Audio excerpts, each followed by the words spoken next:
In the dead of night, when the world feels like it's holding its breath, there is a place where darkness doesn't just fall, it rises.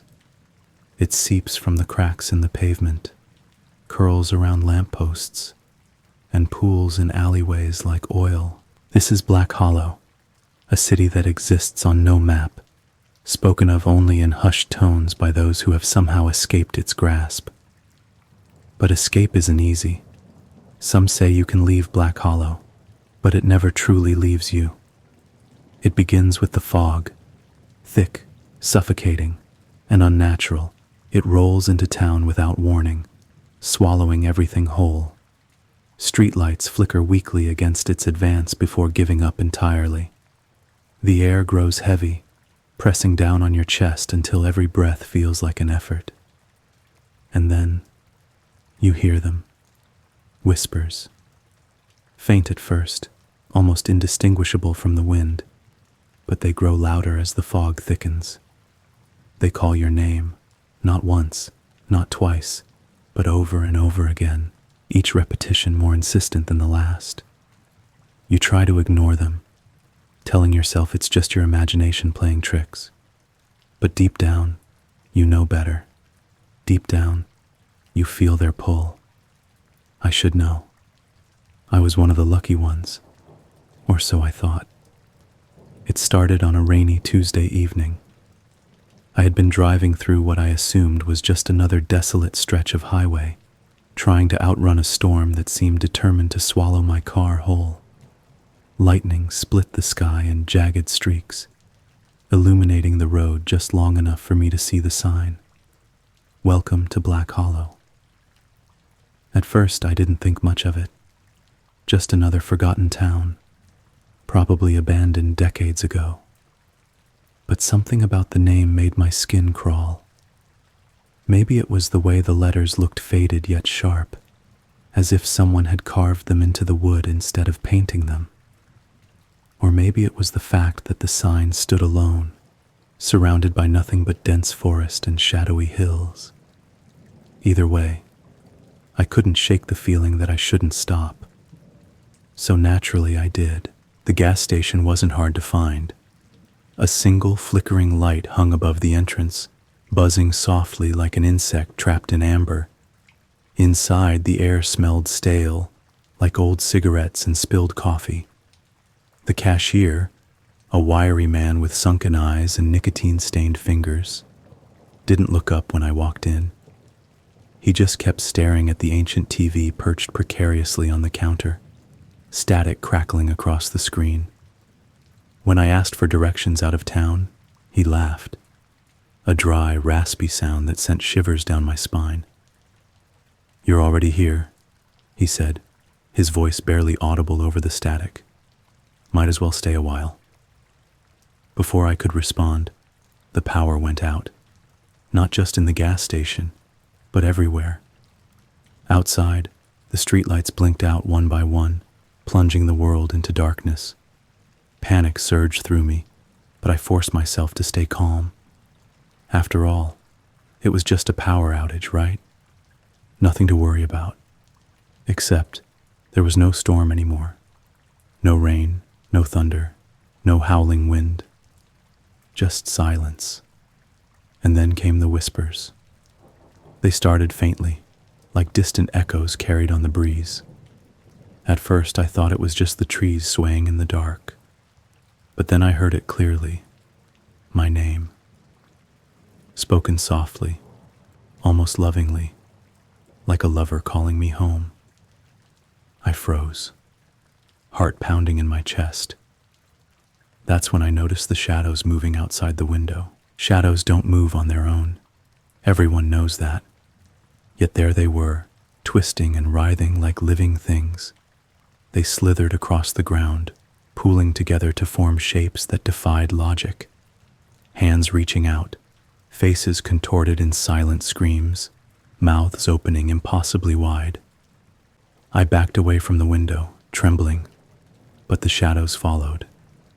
They pressed against the glass, clawing at it with invisible hands. And then they spoke. "Come outside," they hissed, their voices overlapping in a cacophony of whispers. "We've been waiting for you."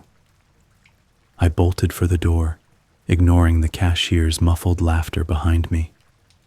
Outside, the fog had rolled in, thicker than ever. It clung to my skin like cobwebs, cold and damp, and obscured everything beyond a few feet.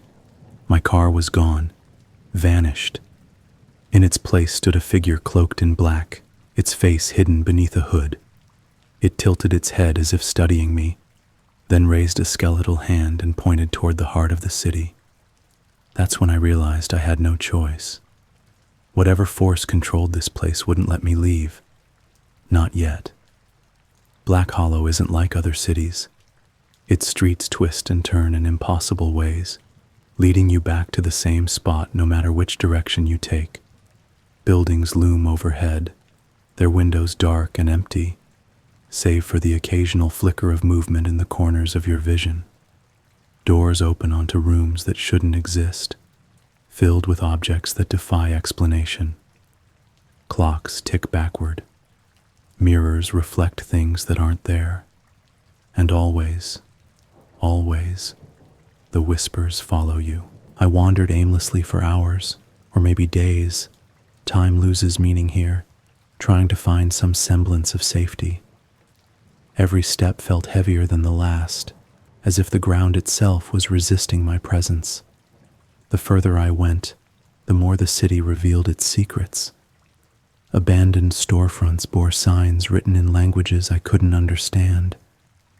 Alleyways led to underground tunnels lined with rusted cages, their bars bent outward as though something had tried to break free. And everywhere the shadows watched. But the worst part wasn't the physical horrors.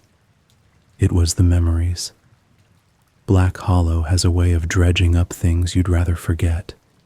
The guilt, the regrets, the mistakes you've buried so deep you convinced yourself they never happened. Here, they come alive. Literally. I saw her in the reflection of a shattered window. My sister, Emily, who died 10 years ago in a car accident I caused. She stood behind me, pale and translucent, her lips moving silently. I wanted to scream, to run, but my legs refused to obey. Instead, I turned to face her, tears streaming down my cheeks. Her expression softened, and she reached out a hand. For a moment, I thought she might forgive me. Then her mouth opened wider than humanly possible, and she screamed, a sound so piercing it shattered the glass around us. When I opened my eyes, she was gone, replaced by a shadowy figure that grinned wickedly before melting into the darkness. By the third day, or night, I still couldn't tell. I knew I wasn't alone. Other people wandered the streets, hollow-eyed and gaunt, muttering to themselves or staring blankly into space. Some begged for help. Others attacked without provocation. None of them remembered how they got here. All they knew was that they couldn't leave. One woman, a frail thing with stringy gray hair and cracked glasses, grabbed my arm as I passed her in an alley. Her grip was surprisingly strong. "You'll see him soon," she whispered, her breath hot against my ear. "The Warden. He watches us all." "The Warden?" I repeated, pulling away. "Who is he?" She cackled, a shrill, broken sound that echoed off the walls. "He's the reason we're here. He feeds on our fear, our pain. He'll come for you too. Just wait." Her words haunted me as I continued my futile search for an exit. Who or what was the Warden? Was he real, or just another figment of this nightmare? I didn't have long to wonder. It happened near the old cathedral, a crumbling monstrosity at the center of the city. Its spire pierced the sky like a jagged tooth, and its doors hung crookedly on rusted hinges. Something drew me inside, a compulsion I couldn't resist. The interior was even darker than the streets, lit only by the faint glow of stained glass windows, depicting scenes of torment and despair. In the center of the nave stood a massive iron chair, its surface etched with runes that pulsed faintly with red light. And sitting in the chair was him, the Warden. His appearance shifted constantly, never settling on one form for more than a second. One moment he was a towering figure clad in armor, his helmet adorned with antlers. The next he was a gaunt man in a tattered suit, his face obscured by shadows. His eyes, however, remained the same, two pinpricks of pure blackness that seemed to pierce straight through me. "You've wandered far enough," he said, his voice echoing like a chorus of voices. "It's time to decide." "Decide what?" I stammered, backing away despite knowing it was futile. "Whether you stay or join the others." He gestured to the pews, where dozens of figures sat motionless, their heads bowed. Their eyes glowed faintly, matching the pulsing runes on the chair.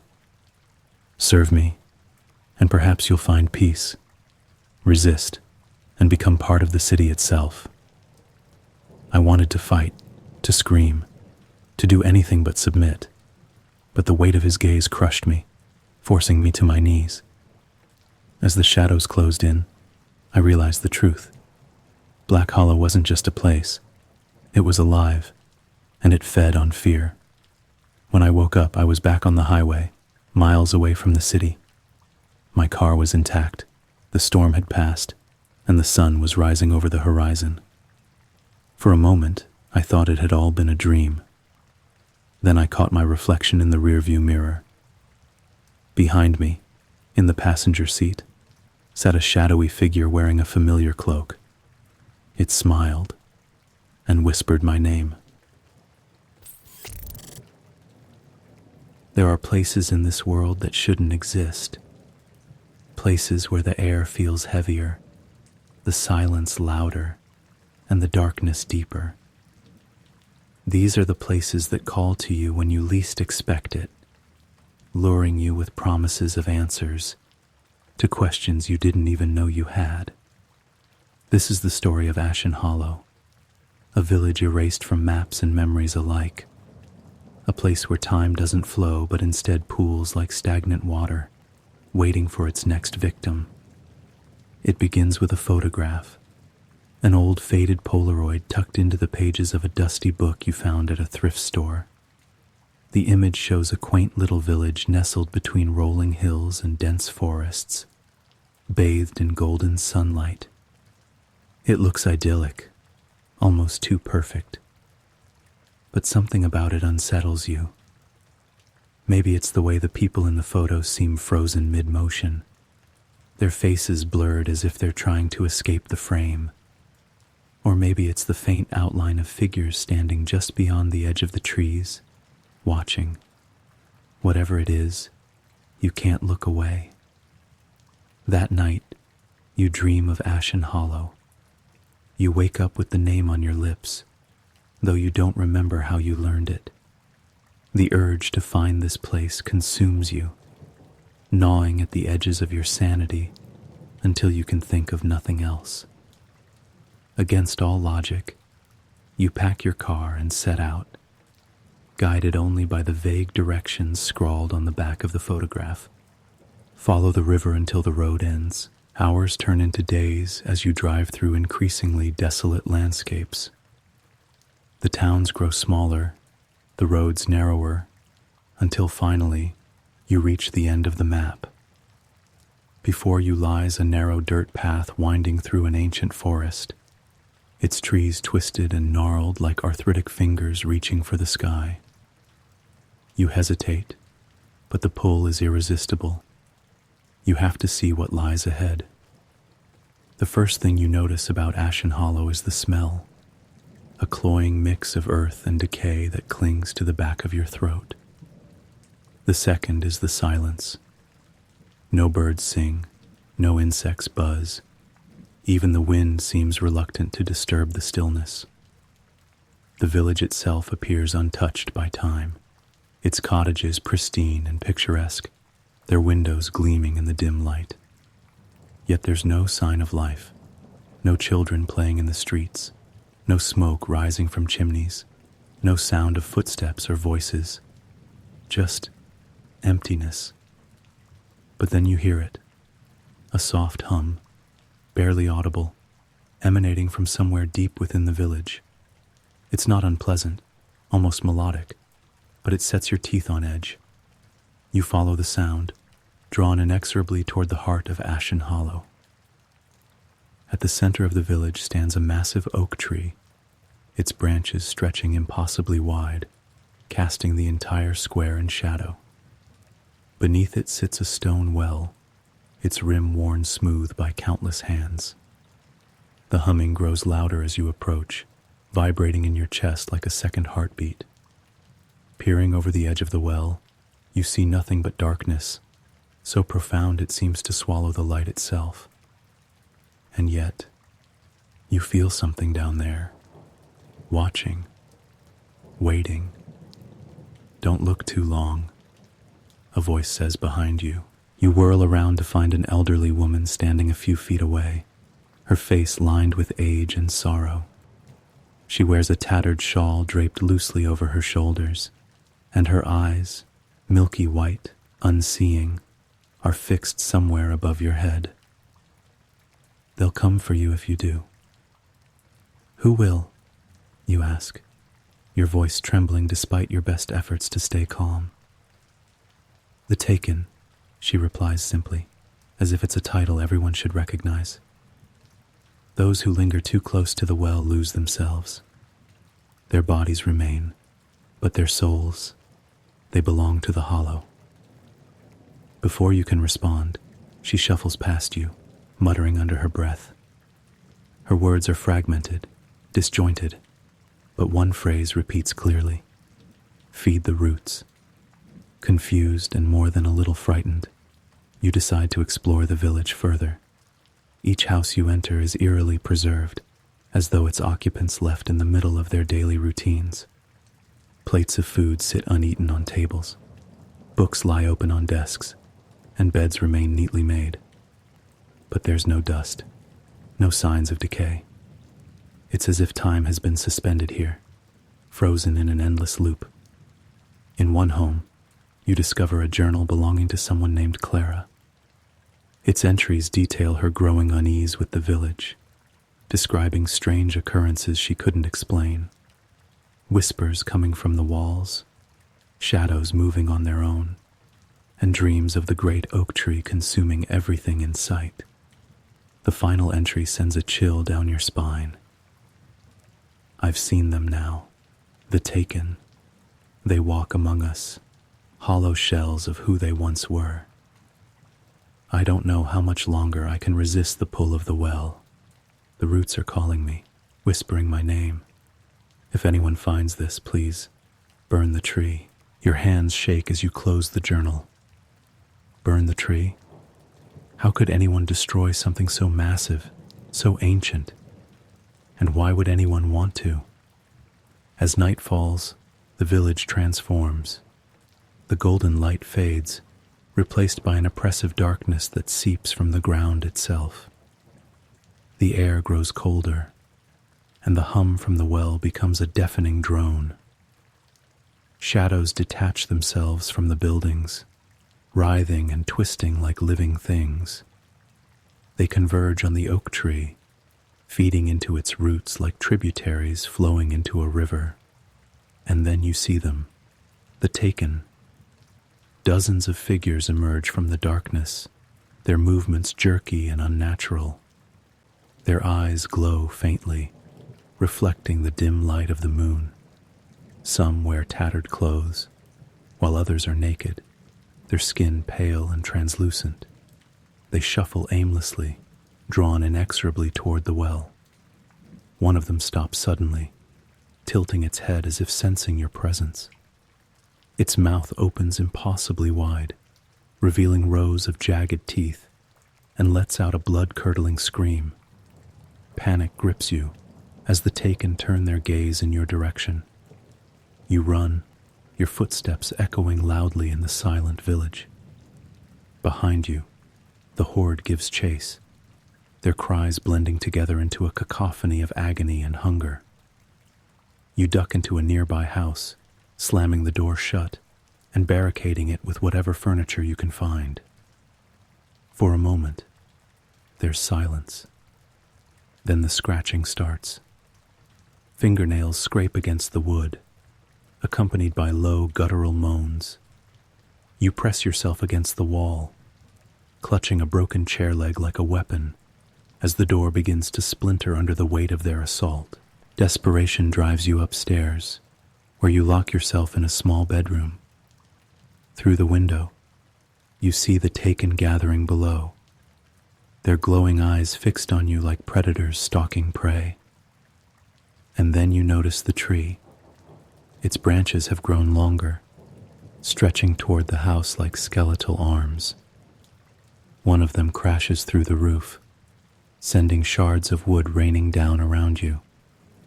You scramble to avoid being crushed, but the room fills quickly with choking dust and debris.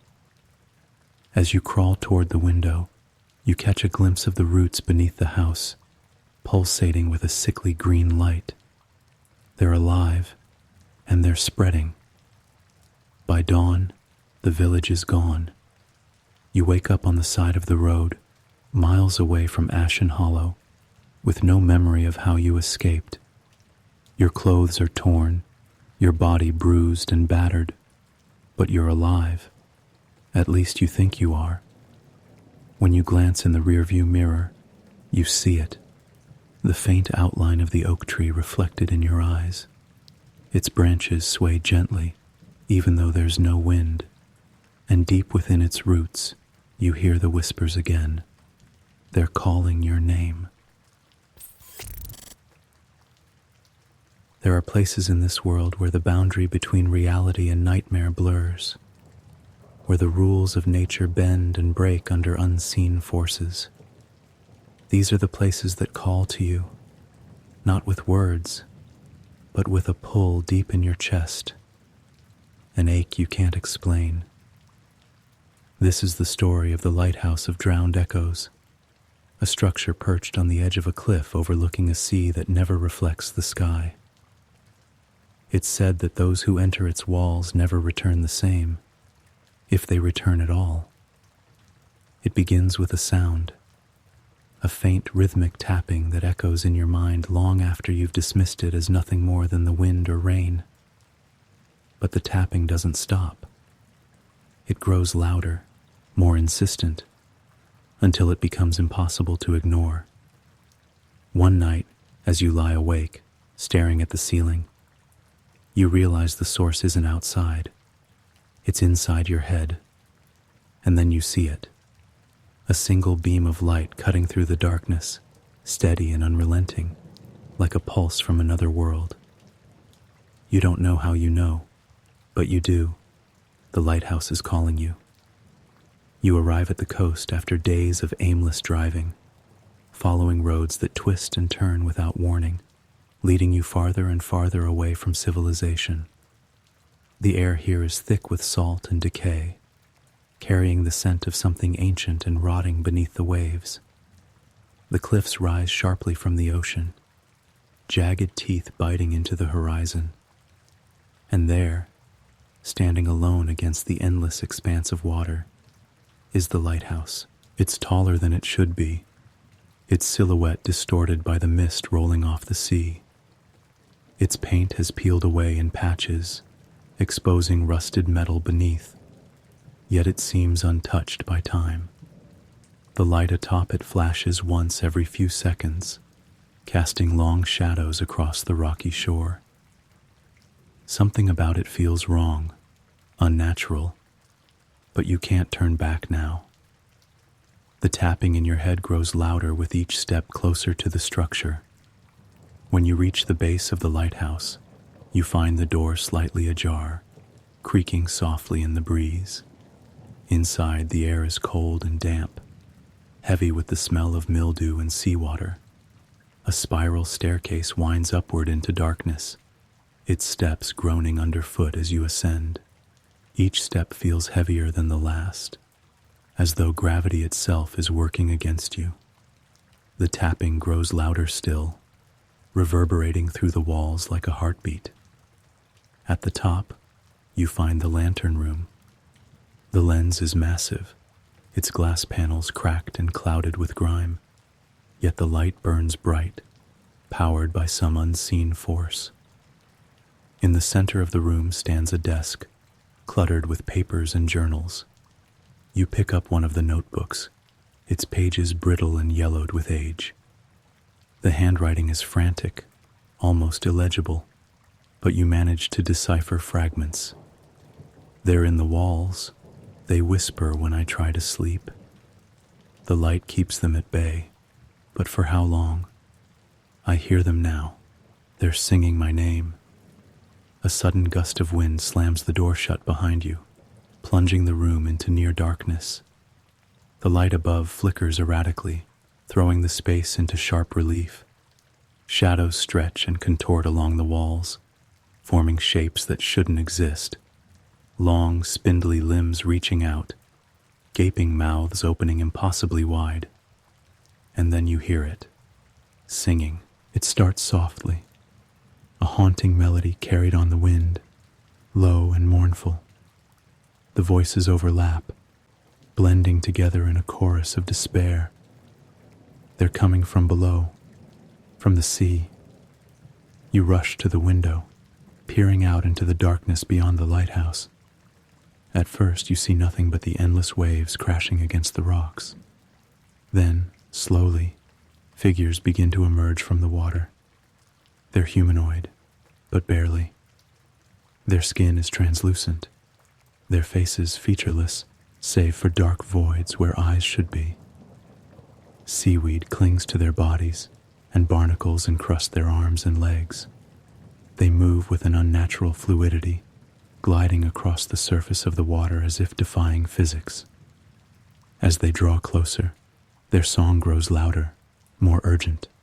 It's beautiful and terrible all at once, filling you with both awe and dread. One of them looks up, fixing its empty gaze on you. Its mouth opens, wider and wider, until it splits its face in two. From within comes a sound that isn't human, a shriek so piercing it rattles the glass of the lantern room. The others follow suit, their cries rising in a crescendo that shakes the very foundation of the lighthouse. Panic overtakes you as the light above flickers violently, threatening to go out completely. If it does, you know instinctively that the creatures will come for you. You scramble to stabilize the mechanism, your hands trembling as you adjust levers and knobs. For a moment, the light holds steady, bathing the surrounding area in a harsh, artificial glow. The figures retreat slightly, hissing and writhing in the shallows, but the reprieve is short-lived. The tapping in your head returns, louder than ever, accompanied by a new sensation, a pressure building behind your eyes. You clutch your temples, sinking to your knees as images flood your mind. Drowning sailors, ships swallowed whole by the waves, bodies dragged into the depths. And always, the lighthouse stands watch, its light a beacon not of salvation, but of captivity. The journal entries make sense now. Whoever wrote them wasn't just documenting their descent into madness. They were warning you. The lighthouse isn't a refuge, it's a prison. And the light isn't meant to guide people to safety. It's meant to trap them. Hours pass, or maybe days. Time loses meaning here. The creatures continue their vigil, circling the base of the lighthouse like sharks waiting for prey. The light flickers sporadically, each outage lasting longer than the last. You begin to notice changes in yourself. Your reflection in the glass is pale, almost translucent, and your movements feel sluggish, as though the weight of the ocean is pressing down on you. When you speak, your voice echoes strangely, layered with other tones that aren't yours. Then you hear it again, the tapping. Only this time it's coming from the walls. You press your ear against the cold stone, listening intently. The sound is rhythmic, deliberate, like Morse code. Slowly you realize it's spelling out words, words meant for you. Join us. The floor beneath you trembles as something stirs within the walls. The stones crack and splinter, revealing tendrils of seaweed snaking outward. They wrap around your ankles, pulling you toward the edge of the room. You fight back, clawing at the floor, but the grip is unyielding. The light above sputters and dies, plunging the lighthouse into darkness. As the creature's song reaches a fever pitch, the walls collapse entirely, dragging you into the abyss below. The last thing you see before the water closes over your head is the lighthouse, its light flickering back to life. And then you understand. You'll take your place among the drowned, singing your own name to lure the next victim. There are moments in life when you feel as though the world has shifted slightly, tilting just enough to make everything seem off.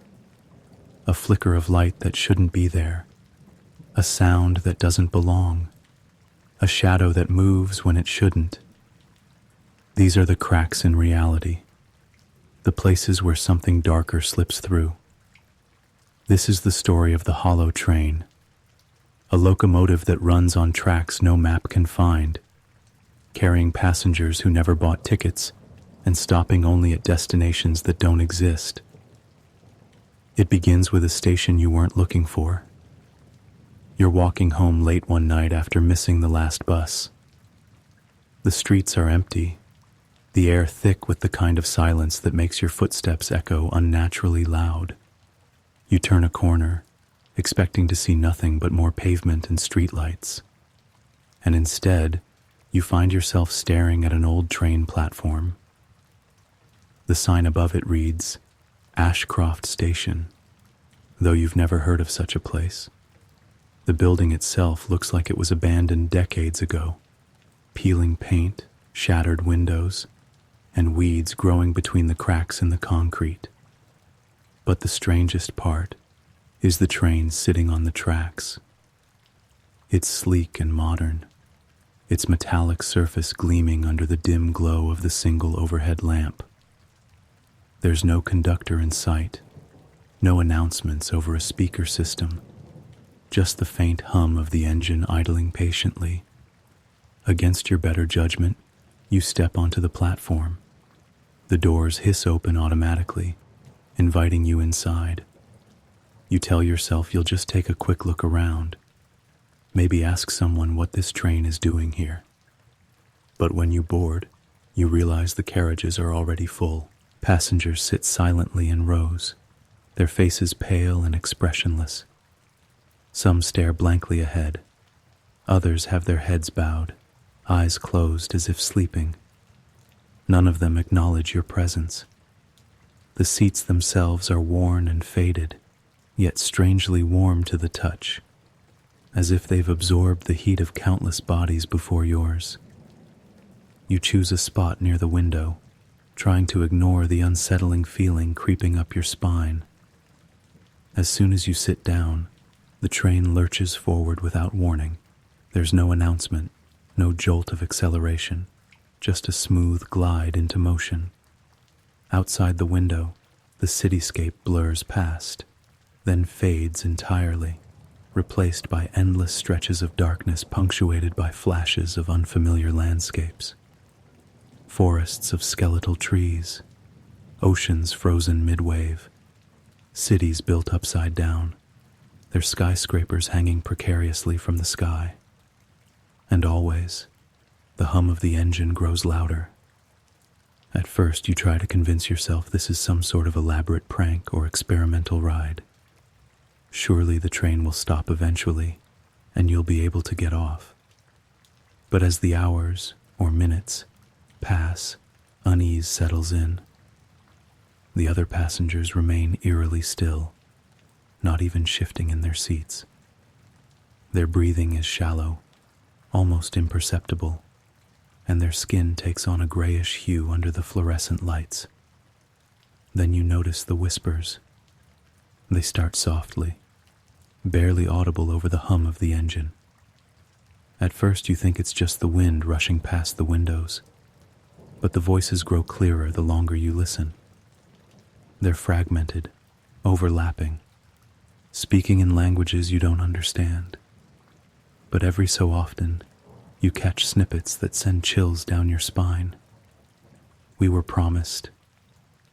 It's too late now. Don't look back.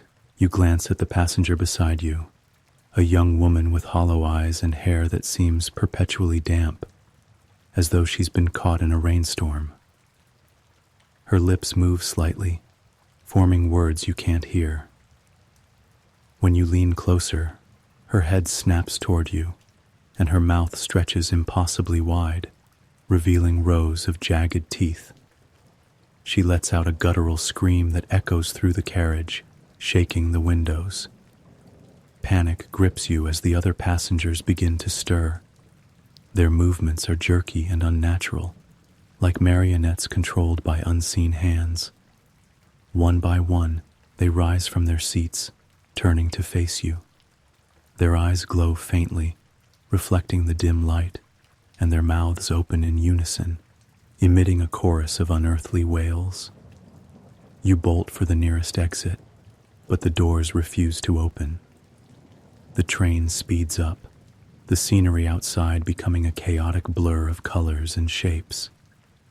The whispers grow deafening, pounding against your skull until you can't think straight. Desperate, you press your face against the window, hoping to see something, anything, that might explain where you are. That's when you see them. Standing along the tracks are figures cloaked in shadow, their forms indistinct but undeniably humanoid. They reach out as the train passes, their fingers brushing against the glass. Some are missing limbs. Others have gaping holes where their faces should be. All of them are screaming, their mouths opening wider and wider until they split apart entirely. The train screeches to a halt at an unknown station, throwing you to the floor. When you look up, the other passengers are gone. The carriage is empty save for you and the conductor. He stands at the far end of the car, his back to you. His uniform is pristine, his posture rigid, but there's something wrong about him. His reflection in the window shows nothing but static, like an old TV screen tuned to a dead channel. Slowly, he turns to face you, tipping his hat with a gloved hand. His face is featureless, smooth and white like porcelain. Yet somehow, you can feel his gaze boring into you, pinning you in place. He speaks, his voice layered with dozens of others, each tone more distorted than the last. "Welcome aboard," he says. "Your journey is nearly complete." Before you can respond, the train lurches forward again, faster this time. The walls of the carriage begin to warp and twist, folding in on themselves like paper crumpling under pressure. The whispers return, louder than ever, filling the space with a cacophony of despair. You cover your ears, but the sound seeps into your mind, drowning out all thought. Through the chaos, you glimpse the final destination. It's a vast expanse of nothingness, dotted with ruins that stretch endlessly in every direction. In the center stands a massive clock tower, its hands spinning wildly backward. Surrounding it are thousands of figures, some human, some not, all screaming in unison. The train hurtles toward them, the tracks dissolving into thin air as it crosses the threshold. When you wake up, you're standing on the original platform, the train nowhere to be seen. The city beyond is quiet, bathed in the soft glow of dawn. For a moment you believe it was all a dream. Then you notice the ticket clutched in your hand. It's blank except for 2 words printed neatly in black ink: return trip.